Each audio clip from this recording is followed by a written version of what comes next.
Have you ever wondered what secrets lie behind the dazzling smile of a Hollywood legend? Claudia Cardinale, the Italian beauty who lit up the silver screen in the 1960s, wasn't just a star, she was a mystery wrapped in glamour.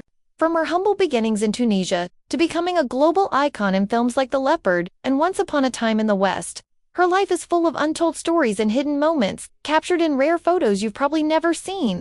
Stick with me until the end, because I'm going to share some jaw-dropping details about her life and exclusive images that reveal a side of Claudia you won't find in any history book. Let's start at the beginning. Picture a young girl, born in 1938 in La Goulette, a sunny coastal town in Tunisia. That's Claude Josephine Rose Cardinalius, that's her full name. She grew up speaking French, with a mix of Sicilian and Tunisian Arabic in a vibrant, multicultural world. Her dad was a Sicilian railway worker, her mom of French descent, and Claudia was a tomboy, always ready to challenge the boys in her neighborhood. But here's the first hook. Did you know? She never planned to be an actress. She wanted to be a teacher. Fate had other plans though, and it all changed when she was spotted at an event in Tunis. Stay tuned, because the story of how she stumbled into fame is wild. At just 17, Claudia's life took a dramatic turn.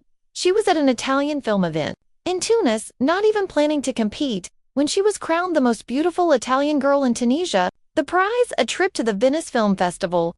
Imagine being plucked from a crowd and suddenly surrounded by flashing cameras and movie producers. That's exactly what happened. Those early photos from Venice, which we'll show you later, captured a shy, wide-eyed teenager who had no idea she was about to become a star. But here's the catch. Claudia wasn't sold on acting. She tried studying at a film school in Rome, but found it tough. Her Italian was shaky and she missed home. So, she went back to Tunisia, thinking her movie dreams were over. But destiny wasn't done with her yet. Now, here's where things get intense. In 1958, Claudia faced a life-changing moment. She became pregnant at 18, a result of a traumatic experience with an older man. This was a huge secret. She was terrified it would ruin her future. Enter Franco Cristaldi, a powerful Italian producer who saw her potential. He signed her to a strict contract with his company Vides and arranged for her to give birth in London. Far from prying eyes, her son Patrick was raised as her younger brother to protect her image. Can you imagine the weight of that secret? Those rare photos from that time, which we'll reveal at the end, show a young Claudia hiding so much behind her radiant smile. Keep watching, because her strength through this is inspiring. Despite the challenges, Claudia's career took off like a rocket. Cristaldi had a plan. Start her with small roles, but only with top directors. By 1960, she was in films like Rocco and his brothers and Il Bel Antonio, learning the ropes alongside legends like Marcello Mastroianni. Her beauty was undeniable. Those dark, soulful eyes and that husky voice made her stand out. But unlike other stars like Sophia Loren, Claudia's charm felt real, not manufactured. She wasn't just a glamour queen, she brought depth to her roles. Want to know the secret behind her unique appeal? It's tied to her tough early years, and we'll dive deeper into that soon. By 1963, Claudia was a global sensation. That year, she starred in two iconic films, Federico Fellini's 8½, and Luchino Visconti's The Leopard. Here's a fun fact. She shot both movies at the same time, racing between Rome and Sicily. Fellini wanted her blonde, Visconti wanted her dark-haired. She was dyeing her hair every 2 weeks. These films showed two sides of Claudia. In 8½, she was a dreamy muse, and in The Leopard, she played a bold, beautiful noblewoman alongside Aileen Delon and Burt Lancaster. Hidden photos from these sets, which you'll see later, capture her juggling these crazy schedules with a smile. How did she do it? Her resilience is a big part of her untold story. But Claudia's life wasn't all glitz. Cristaldi's control over her was intense. He decided everything, from her weight to her friends. She once said she felt like she wasn't in charge of her own life. Yet, she never lost her spirit. She worked with stars like David Niven, the Pink Panther, and even turned down Marlon Brando's advances, keeping her work and personal life separate. Here's another hook. Did you know she became close friends with Brigitte Bardot?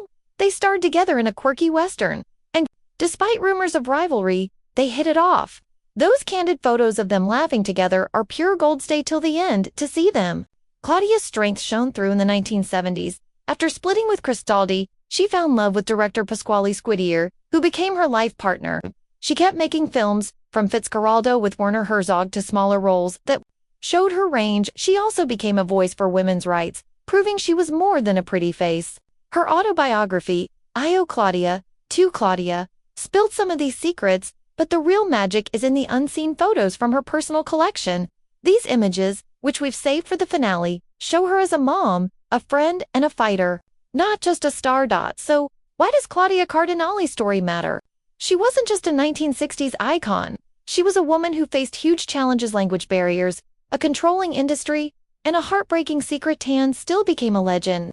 Her beauty opened doors, but her courage kept her going. Those hidden photos we've been teasing, they're moments of her life you won't find in magazines. Claudia on set, laughing with co-stars, or quietly holding her son's hand. They show the real woman behind the myth. Don't go anywhere, because here's the big reveal. At the end of this video, we're sharing exclusive photos from Claudia's early days in Tunisia, her time in London, and candid moments with icons like Fellini and Bardo. These are rare glimpses into her world, and they tell a story words alone can't. Claudia once said, "I've lived 154 lives," referring to her 150 films. But her real life? That's the most incredible story of all. Thanks for watching this deep dive into Claudia Cardinale's secret life. If you loved hearing about her journey and want to see those stunning hidden photos, make sure to watch until the very end. They're coming up right now. And if you enjoyed this, give the video a thumbs up and share it with friends who love classic cinema. Let's keep Claudia's legacy alive. Now, here come those photos, don't miss them.